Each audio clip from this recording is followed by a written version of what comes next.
Olá, meu nome é Diego Nunes e esse é o nosso devocional. O que nós temos hoje aqui é uma palavra que ele é um grande desafio, porque não é uma palavra que simplesmente você bate os olhos nela e consegue tirar dela aquilo que nela está embutido, a revelação do Evangelho. O texto que trazemos hoje é um texto que está no livro de Marcos, do capítulo 9 e no versículo 49. Diz assim: o Jesus disse isso: porque cada um será salgado com fogo.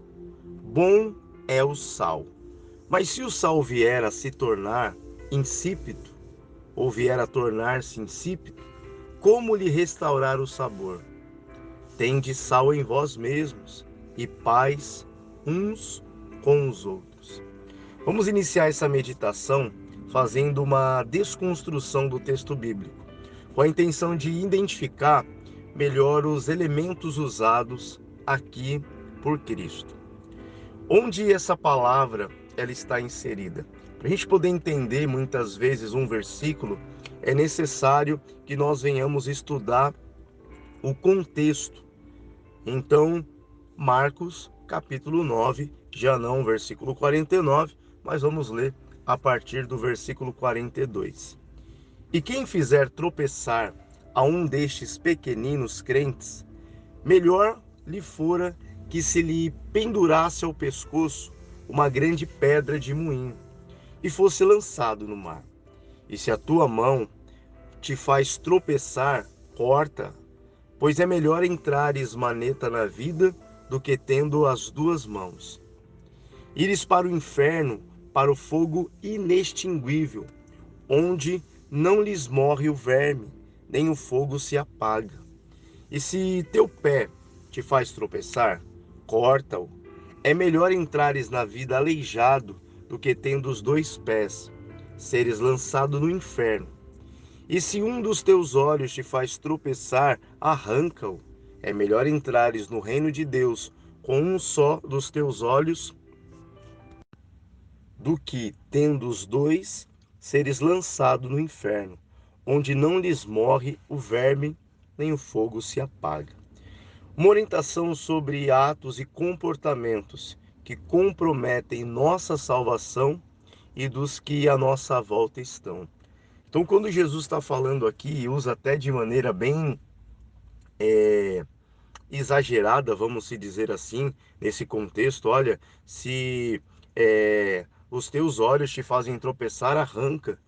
Claro que o Senhor Jesus não está aqui pregando a mutilação, mas ele está falando sobre a responsabilidade e a importância que nós temos de gerar bom testemunho, já que quando aceitamos a Cristo, nós somos representantes de Cristo nessa terra. Então, aqui ele mostra uma ordem de exigência que vai do coletivo ao individual. E para que você entenda melhor, eu vou te explicar. Primeiro, ele diz assim: quem fizer tropeçar a um desses pequeninos crentes, melhor lhe fora que se lhe pendurasse ao pescoço uma grande pedra de moinho e fosse lançado ao mar. Então, primeiro aqui no termo coletivo, ele está dizendo, olha, aquela pessoa que por causa dos seus atos, por causa de suas ações, por causa de seu comportamento, fizer algum desses pequeninos crentes pecar, errar. Você sabia que quando você está buscando a Deus, você está, seja em cima do altar, seja debaixo dele, não necessariamente aqui está empregando a questão ministerial, mas a questão de vida. Tem muitas pessoas que se inspiram em você para buscar a Cristo. O próprio apóstolo Paulo, muitas vezes ele falou, olha, se vocês estão no caminho, pode ter certeza, eu vou dizer algo para vocês, podem seguir a mim, podem copiar o que eu faço, porque eu sou um imitador de Cristo. Vocês podem me imitar. E isso é uma responsabilidade muito grande.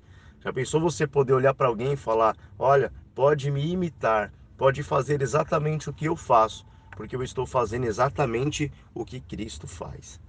Então aqui ele inicia com esse puxão de orelha. Olha, quem fizer tropeçar seria melhor pendurar uma pedra no pescoço e se lançar ao mar.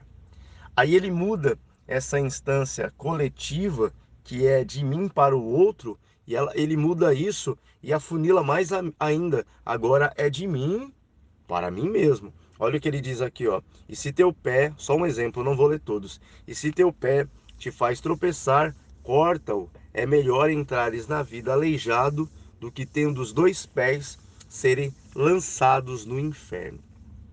Então aqui nós vemos nossas atitudes nos comprometendo. Você sabia que aquilo que você faz, sabendo de que aquilo te levará ao inferno, também é desprezível aos olhos do Senhor?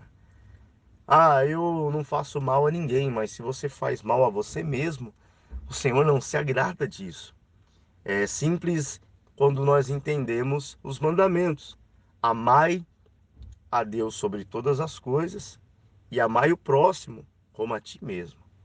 A ordem de amar, ela se inicia com o amor próprio, com o amor que eu tenho a mim mesmo. Então, Jesus ele está falando sobre isso e aí ele entra nessa passagem falando sobre o sal.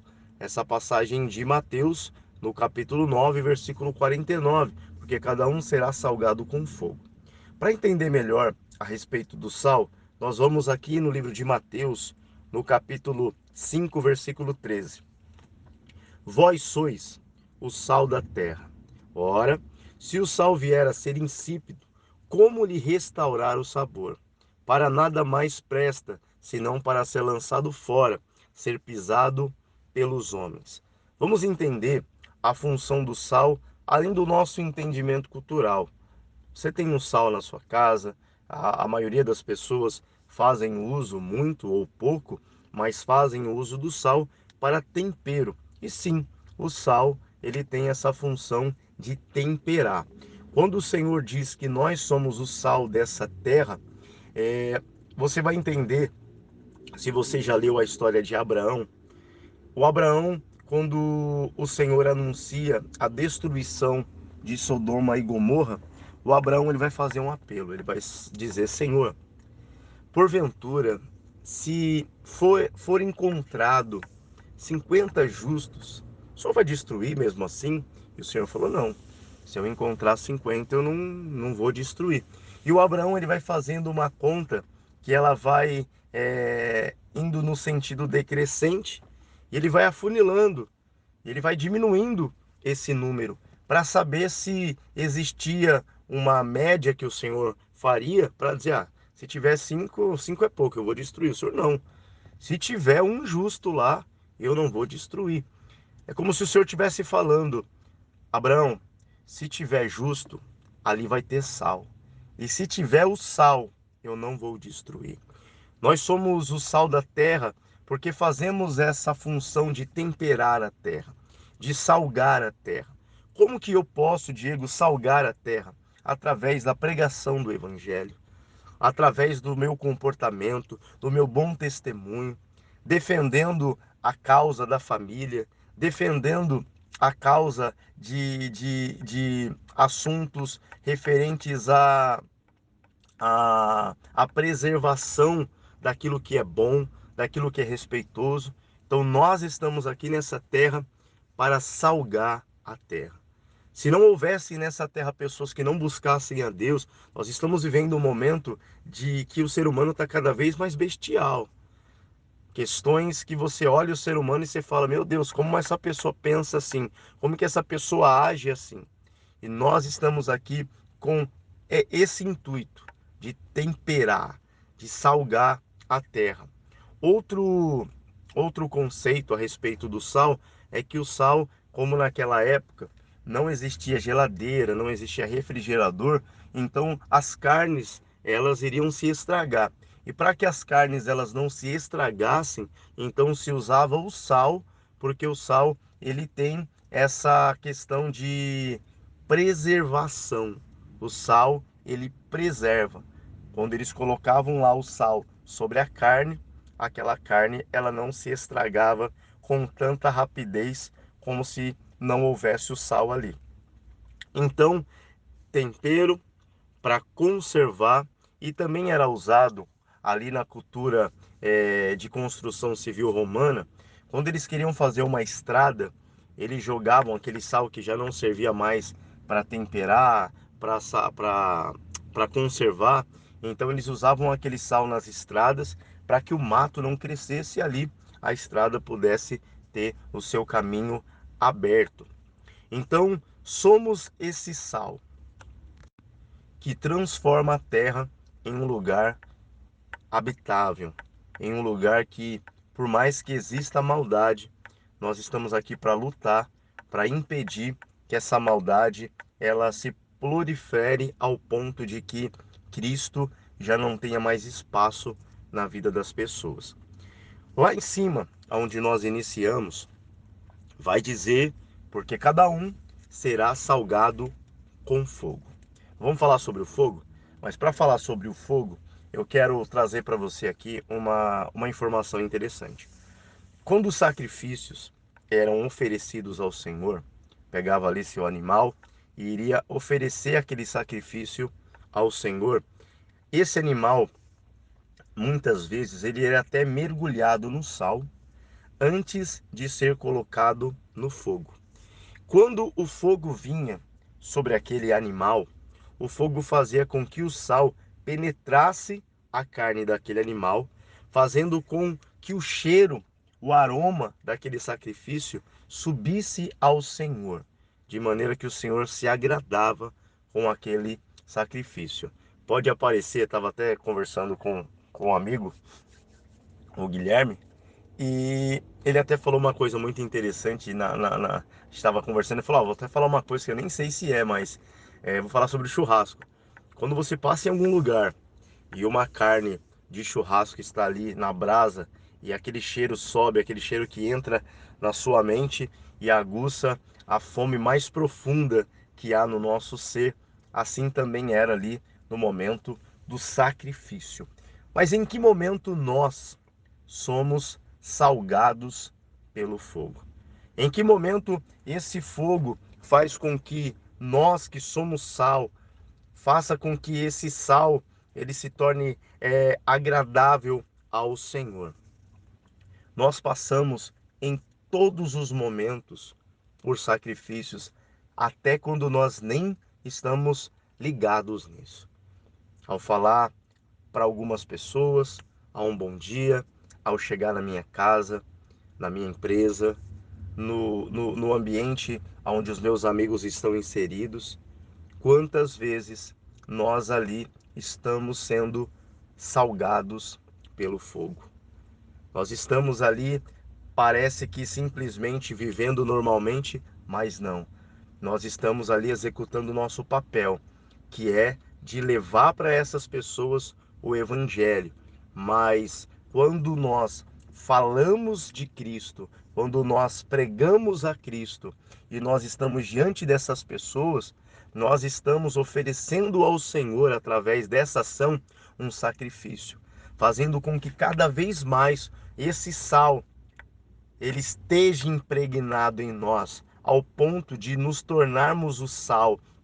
Tem comida que quando você morde ela, você nem sente mais o gosto do que ela é, mas o que você está sentindo ali é o gosto do sal. E que nessa terra, ao nós nos colocarmos como sacrifícios, pregando, dando bom testemunho, impedindo com que a nossa vida seja guiada por Satanás, ao ponto de que alguém olhe para nós e fale, poxa, aquela pessoa prega uma coisa, mas ela vive outra. Ou seja, aquele sal, ele não tem mais a função de sal. Diante do sacrifício, o aroma não é agradável, porque quando ela fosse, o fogo do Senhor vem sobre a vida dela e não encontra o sal, aquele aroma ele não sobe de maneira agradável. Então aquele sal, ele não serve para nada, ao ponto de nós sermos lançados fora e sermos pisados. Olha, não serve mais. Você prega uma coisa e está vivendo outra. Você quer demonstrar na sua palavra algo, mas na sua vida é outra coisa que você demonstra. Então, esse fogo, ele tem duas funções. Aonde o fogo ele vem, ele purifica. Mas aonde o fogo ele vem, ele também tem esse poder de consumir. Aqueles que forem encontrados neles. Por isso que a Bíblia diz: tende sal em vós mesmos e paz uns com os outros. Você está percebendo que o sal está sempre ligado a eu viver numa sociedade. Então esse sal, ele é para que a outras pessoas elas usufruam desse sal que está na minha vida, desse sal que agora não só está, mas como eu estou sendo salgado pelo fogo e quando eu estou ali em sacrifício, mostrando Cristo para as pessoas, então esse fogo faz com que esse sal ele impregne em mim ao ponto que eu me torno o sal dessa terra. Deus abençoe a tua vida, que essa palavra possa aguçar em você o desejo de buscar mais ao Senhor. E buscando mais ao Senhor, a tua família será abençoada através da sua vida, seus amigos, todos que estarão em sua volta, serão temperados, serão conservados por você, porque Cristo te escolheu para ser o sal dessa terra. Um grande abraço, Deus abençoe e fique com Deus. Olá, meu nome é Diego Nunes e esse é o nosso devocional.